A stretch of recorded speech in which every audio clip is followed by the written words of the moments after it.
Channel को subscribe करने के लिए इस लाल बटन को दबाएं और साथ में दबाएं इस बेल के बटन को भी नए वीडियो की नोटिफिकेशन के लिए। नमस्कार दोस्तों, आप सभी का बहुत बहुत स्वागत है आपके अपने चैनल विके मैथ में। दोस्तों मैं विक्रम, आप देख रहे हैं विके मैथ यूट्यूब चैनल। तो गाइज पिछले वीडियो में हमने बात की थी त्रिभुज के कुछ बेसिक्स के बारे में। तो आज गाइज हम बात करने वाले हैं पाइथागोरस थ्योरम के बारे में, यानी पाइथागोरस प्रमेय के बारे में। ये क्या होता है दोस्तों, कैसे इसका काम में लेते हैं इसे और कैसे इसका यूज होता है, वो इस वीडियो में हम बात करेंगे। तो दोस्तों सबसे पहले मैं आपको बता दूं कि जो पाइथागोरस प्रमेय है, जो पाइथागोरस थ्योरम है, ये है जो समकोण त्रिभुज में काम करता है, यानी कि राइट एंगल ट्रायंगल जो होता है उसमें ये काम करता है और उसकी जो भुजाएं होती हैं उसका माप निकालने में हमारे ये काम आता है। इसका एक सीधा सा फॉर्मूला होता है दोस्तों, वो अभी हम समझेंगे क्या होता है। तो सबसे पहले हम चित्र बना लेते हैं और आपको मैं सबसे पहले वो भुजाएं हैं जो समकोण त्रिभुज की वो समझा देता हूँ कि कैसे ये जो पाइथागोरस थ्योरम है ये काम करेगा। तो जैसा कि दोस्तों आप चित्र में देख सकते हो, मैंने एक त्रिभुज बनाया है, समकोण त्रिभुज जिसे हम कहते हैं। तो इसमें एक कोण समकोण है, ये जो बी वाला कोण है ये कोण है समकोण। और यहाँ पर दोस्तों हमें एक बात ध्यान रखनी है कि जो समकोण के सामने की भुजा होती है वह होती है कर्ण, और यह भुजा जो होती है सबसे बड़ी होती है, इसे हम कर्ण बोलते हैं और सबसे बड़ी भुजा होती है। पिछले वीडियो में मैंने बताया था दोस्तों, जब मैंने समकोण त्रिभुज के बारे में चर्चा की थी। और जो नीचे का जो ये बीसी भुजा है इसे हम कहते हैं आधार, और ये जो हो जाता है लंब। ये तीन चीजें हैं दोस्तों इसके अंदर। ये है समकोण त्रिभुज, ठीक है।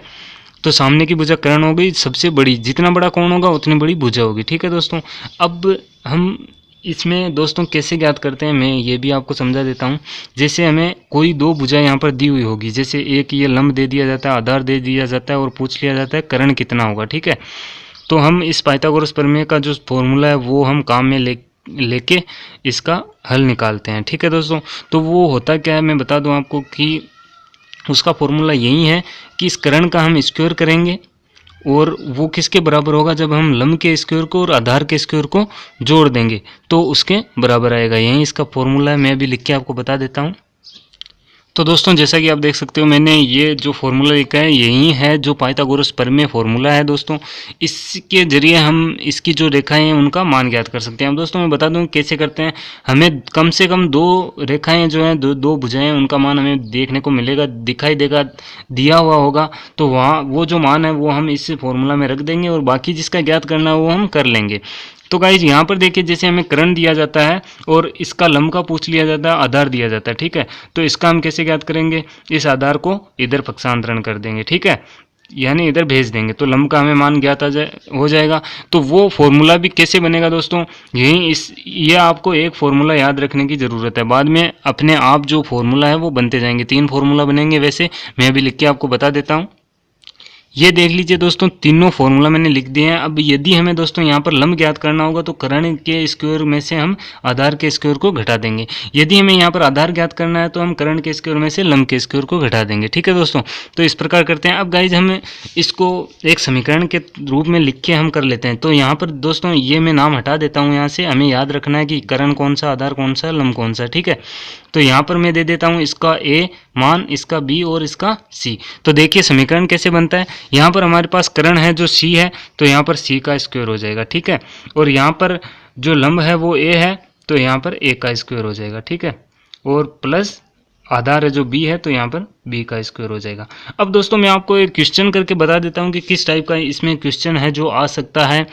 तो वो क्वेश्चन मैं अभी आपको करके बताऊंगा इसी सूत्र पे और इसी आधार पे मैं तीनों का आपको बताने वाला हूँ, ठीक है दोस्तों। अब दोस्तों यहाँ पर हम कुछ मान रख लेते हैं, जैसे अपनी तरफ से रख लेते हैं, कोई भी मान आपके पास आ सकता है। तो यहाँ पर मैं रख लेता हूँ, मान लीजिए इसका 4 सेंटीमीटर, ठीक है, और इसका मैं रख लेता हूँ 3 सेंटीमीटर, ठीक है। तो यहाँ पर हमने क्या क्या रखा है, ए का मान यहाँ पर रखा है हमने 3 सेंटीमीटर और बी का मान हमने रखा है 4 सेंटीमीटर। तो अब हमें ज्ञात करना है सी। यहाँ पर सी क्या होगा, यानी कि हमने कर्ण पूछ लिया है।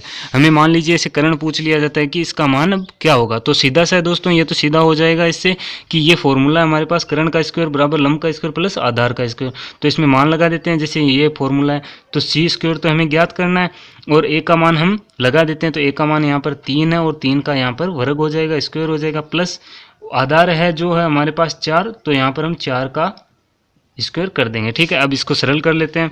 यहाँ पर सी स्क्वायर है, 3 का वर्ग हो जाता है 9 प्लस 4 का वर्ग हो जाएगा 16, ठीक है। अब इनको जोड़ लेते हैं, कितना आता है, 16 और 9 हो जाएंगे 25। अब दोस्तों पिछले जब मैंने वीडियो बताए थे, वो वीडियो बनाए थे अलजेब्रा के बारे में, तो मैंने स्क्वायर का क्या करना है मैंने बताया था कि यदि इधर स्क्वायर हो तो उधर हम स्क्वायर रूट ले लेते हैं और स्क्वायर इधर से हट जाता है।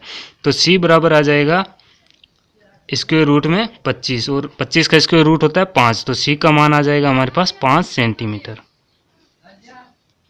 तो दोस्तों इस प्रकार हमें कर्ण है जो ज्ञात हो जाता है 5 सेंटीमीटर। अब मान लीजिए दोस्तों यहाँ पर मैं एक तरीका आपको और बता देता हूँ, यानी कि यदि हमें कर्ण दे दिया जाता है, यहाँ पर मान लीजिए कर्ण हमारे पास 5 सेंटीमीटर आया है, तो यहाँ पर हम रख लेते हैं, मान लीजिए कर्ण का मान है 5 सेंटीमीटर, ठीक है।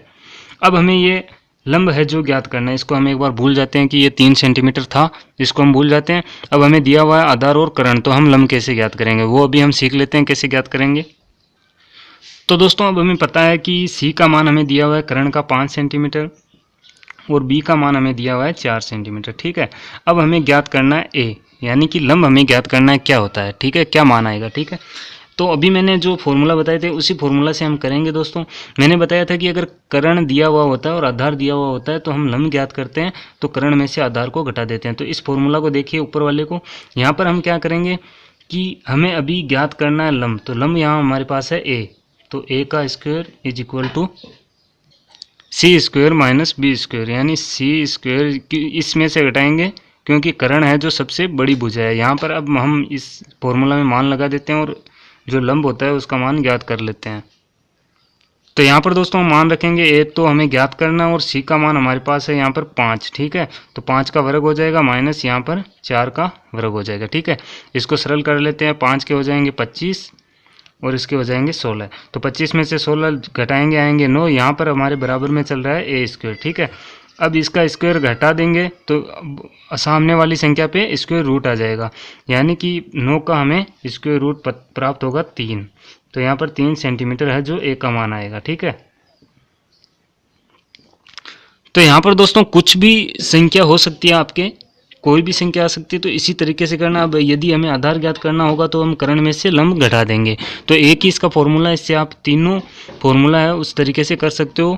समकोण त्रिभुज में यह है जो हमारे काम आता है इसकी भुजाएं ज्ञात करने के लिए। तो यही था दोस्तों पाइथागोरस थ्योरम, या कह लीजिए पाइथागोरस प्रमेय। तो यदि आपको वीडियो पसंद आया तो इसे लाइक करें, शेयर करें अपने दोस्तों के साथ, और अभी तक आपने हमारे चैनल को सब्सक्राइब नहीं किया है तो नीचे जो रेड कलर का बटन दिया हुआ है उसे दबाकर सब्सक्राइब करें और बेल के बटन को भी दबा दें दोस्तों, ताकि मैं जब भी कोई नया वीडियो डालूं तो आपके पास उसका नोटिफिकेशन आ जाए। और आप मुझे इंस्टाग्राम पर फॉलो कर सकते हो। इंस्टाग्राम पर फॉलो करने के लिए जो ये मेरी आईडी है इसे आप सर्च करें और मुझे इंस्टाग्राम पर फॉलो करें। वीडियो देखने के लिए आपका बहुत बहुत धन्यवाद। फिर मिलेंगे एक नई वीडियो के साथ, तब तक के लिए जय हिंद, वंदे मातरम।